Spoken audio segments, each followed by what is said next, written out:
Kembali di Sapa Indonesia Pagi, Saudara, sidang putusan Mahkamah Kehormatan Dewan DPR terhadap Ahmad Sahroni, Nafa Urbach, Eko Patrio, Uya Kuya, dan Adis Kadir digelar pada Rabu siang. MKD DPR memutuskan menonaktifkan selama 3 hingga 6 bulan. Namun, 2 diantaranya dinyatakan tidak melanggar etik. Mahkamah Kehormatan Dewan MKD DPR telah menggelar sidang putusan dugaan pelanggaran kode etik terhadap 5 anggota DPR RI yang dinonaktifkan imbas kericuhan demo 17+8 Agustus lalu. Kelima teradu yakni Ahmad Sahroni, Nafa Urbach, Eko Patrio, Adis Kadir hingga Uya Kuya dihadirkan. MKD memutuskan Ahmad Sahroni, Nafa Urbach, dan Eko Patrio bersalah. Sahroni dinonaktifkan sebagai anggota DPR selama 6 bulan untuk melanjutkan masa jabatannya di periode 2024-2029. Kemudian Nafa Urbach juga terbukti melanggar kode etik dan diberikan sanksi nonaktif selama 3 bulan. Sedangkan Eko Hendro Purnomo alias Eko Patrio dinonaktifkan dari posisi anggota DPR selama 4 bulan.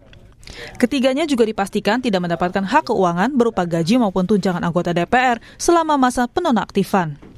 Sementara Surya Utama alias Uya Kuya dan Adis Kadir dinyatakan tidak melanggar kode etik dan kembali menjadi anggota DPR aktif untuk melanjutkan masa jabatannya di periode 2024-2029. Menyatakan teradu 3, Surya Utama tidak terbukti melanggar kode etik. Menyatakan teradu 3, Surya Utama diaktifkan sebagai anggota DPR RI terhitung sejak keputusan ini dibacakan. Dr. Ahmad Sahroni SE MIKOM terbukti telah melanggar kode etik DPR RI.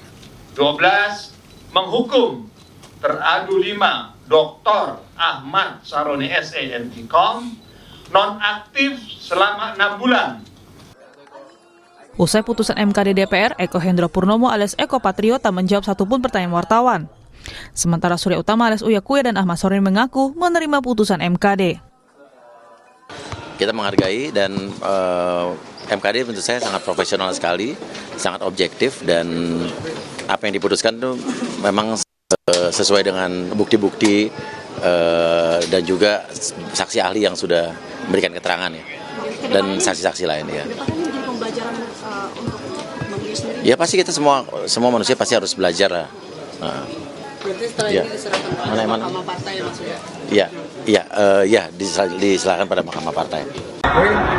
Berarti setelah 6 bulan akan menjabat aktif lagi ya? Belum tahu, makanya tunggu aja. Pak, itu kan tadi kebanyakan itu dibilang itu video bohong, dan itu hoax. Itu berarti akan ada melaporan ke polisi terkait video-video itu atau biasa aja itu? Oh, yang tadi. Ntar aja deh, Tapi menerima ya Pak semuanya, maksudnya? Iya kan udah keputusan yang diterima lah. Pengamat politik Ray Rangkuti menilai putusan yang dikeluarkan MKD DPR RI tidak akan membuat jera. Menurutnya, putusan ini hanya untuk meredam, tapi tidak dalam rangka untuk mengubah wajah DPR. Nah, yang kedua, apakah ini akan memberi efek jera? Jelas enggak. Jangankan setelah ada sanksi seperti ini, bahkan sebelum ada proses ya katakanlah misalnya peradilan etik di di Majelis Kehormatan DPR ini, situasi DPR-nya menurut saya kurang lebih mulai sama lagi ya, sudah seperti kembali ke setelan awal gitu loh ya. Jadi nggak akan ada efeknya sebetulnya gitu. Jadi ini semacam upaya untuk meredam saja lah sebetulnya, tapi tidak dalam kerangka mengubah wajah DPR secara menyeluruh.